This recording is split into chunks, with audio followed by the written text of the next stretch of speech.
Now, Shaun Rigby is an amputee who has been ordered to pay back £36,000 in benefits after he was found to have been playing cricket.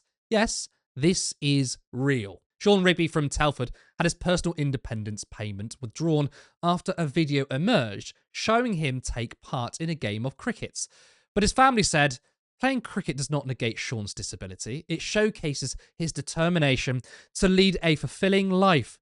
Despite it, the Department of Work and Pensions said its decision had been backed by an independent tribunal and PIPs were awarded based on how a condition impacts a person's day-to-day needs as opposed to the condition itself. In an online petition, Mr. Rigby's family said he had overcome incredible odds since losing his leg below the knee in a tragic tractor accident when he was just 2 years old. They said despite his physical challenges, the 37-year-old had tried to live as fully as possible, embracing activities like cricket not only for his own mental and physical health, but also to share joyful moments with his family. Mr. Rigby said he used to play for England's disability cricket team before eventually having to give it up. Now, Rigby appeared on Good Morning Britain, and Ed Balls had the gall to ask him why taxpayers should be paying for his PIP. The money, why is it the £500? Why is that important to you? Why is it fair the taxpayer should pay you that money? Well, the £500 contributes towards the car for starters. So, as I say, going backwards and forwards to the shop, I played cricket through a choice. I know the repercussions that I'm going to have through the pain and things like that, but it's something that I've done since I was the age of 7. It's hard to switch off from wanting to do something like that. As I say, I'm pretty much a people's person. I'll do anything I can to help other people, regardless of what pain that might put me through. I'll always think about other people's needs before my own. And do you work at the moment? Yes, I work full time, yeah. But the £500, if that wasn't there on addition to your salary, what would it stop you doing? I find ways of adapting. So I haven't had the money now for 18 months, but you just take cutbacks in your own home life.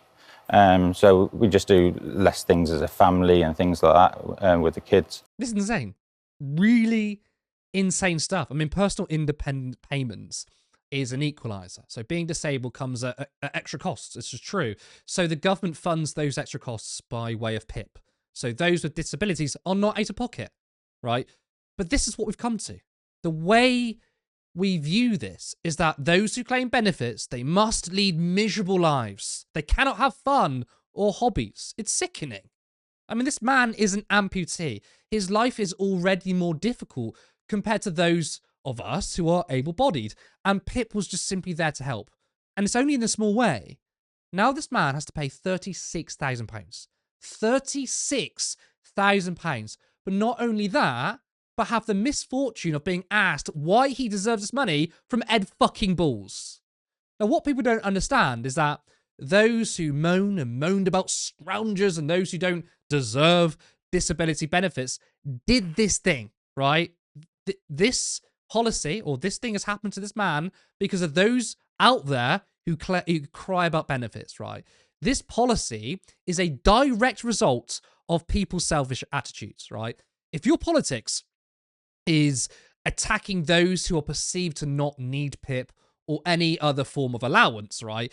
It ultimately hits those who absolutely deserve it. One, because those who fraudulently claim are non-existent. And two, it's aiding the culture of hating those on benefits. Now, government data showed so-called disability benefit fraud at 0%. The number is so insignificant, it's a statistical 0%. If your politics is obsessed with those in the statistical 0%, ultimately, those in the 100% are attacked. Now, we're a small organisation, right? We don't always have the capacity to speak to those who are affected by this or to have an expert or campaigner on. But what we can do is speak up against this. These sorts of stories really, really make me furious. Kevin, we can absolutely blame the government for this, but it's also the responsibility of society as a whole to not have such messed up attitudes when it comes to those with disabilities. The point you made there about the sort of necessity, given public opinion and governmental policy, for anyone in receipt of any amount of money from the state to live some sort of horrific Dickensian existence, except, of course, if they're very rich and receiving even huger amounts of money from the state, of which I'll get back to in a second. This story is absolutely despicable and is such a symbol of the toxic way in which benefits is treated in the national media. Ed Ball should be ashamed of himself. All of the people involved in this story should be ashamed of themselves, except, of course, the man himself who was a victim of this.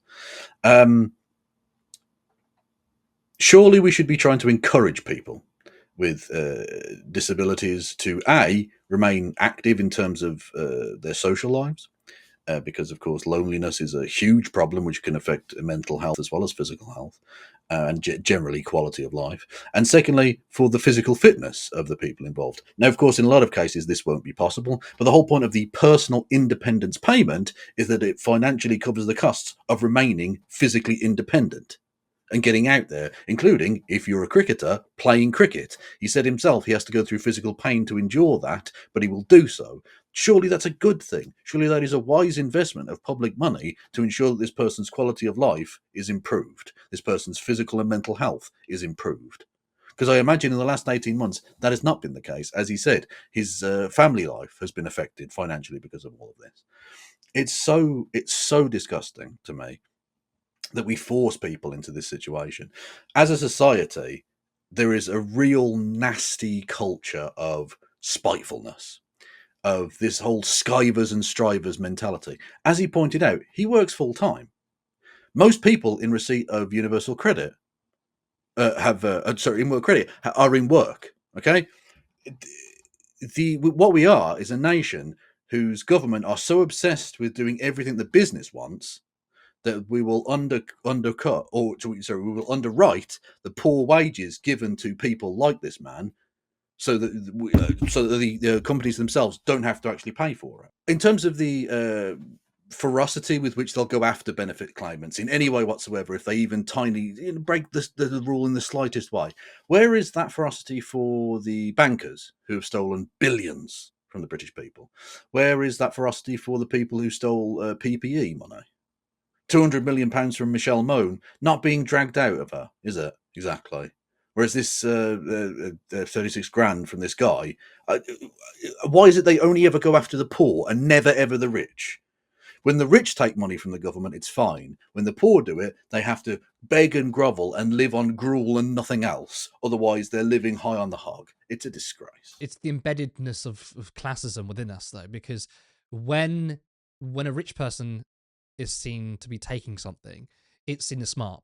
So when corporations don't pay taxes, they'll say, well, they're being smart with the money because they're putting it overseas. But when a poor person is perceived to be taking something, people get really angry because people have been conditioned. And this is, I'm sorry to say, you're propagandized by the corporate media to hate people like this. But what really, really gets to me is people will see that clip. Most people will see that clip and go, oh, that's awful. That shouldn't happen. Like, he should be allowed to do it. But not reflect on how their broader attitudes led to this, right? Because if you speak to most people will say people should be getting benefits that they deserve, right? If you're actually disabled, you'll get it, right? But those who are faking it shouldn't get it. That's the way they think, right? But my entire point is, if you are worried about who's faking it or not, who's being a fraud or not, it will ultimately lead to those who absolutely need it paying the price, because the government, and this isn't excusing the government, by the way, they don't have to do these policies, but the government or those in power will look at the attitudes of the British people and say, people are quite anti-benefit, so we're going to do the best we can to try and save money, and ultimately it hits people who need it. Because once again, as I mentioned earlier, government statistics show statistically 0% are fraudulent, right? So basically, what you say, the number is so small, you shouldn't even think about it.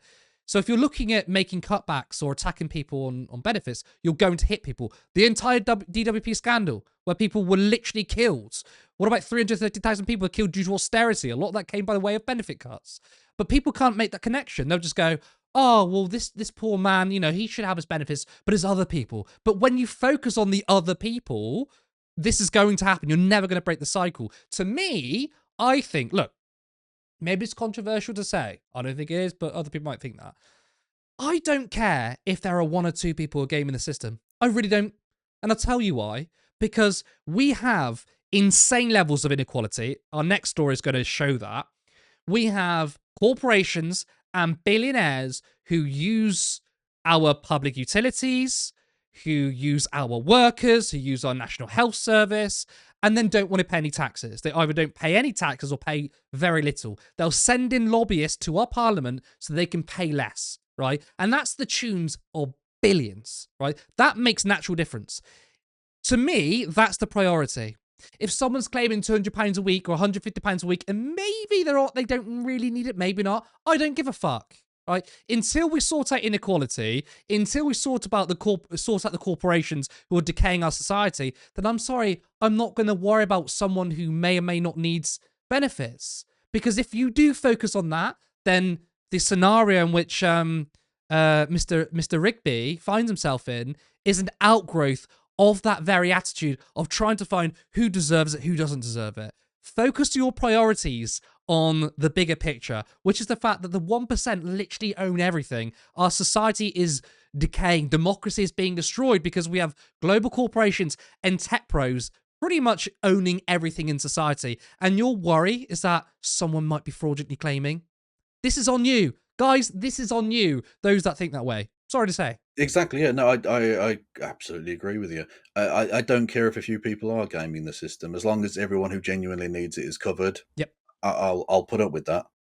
You know, a few million here or there is nothing to the multi-billion pound industry that is the government, right? And so, yeah, if a few people gain the system, so what? I mean, the millionaires and billionaires gain the system every single day. Every single day. And they've become much, much wealthier in the last 10 years than anyone could ever have dreamed of.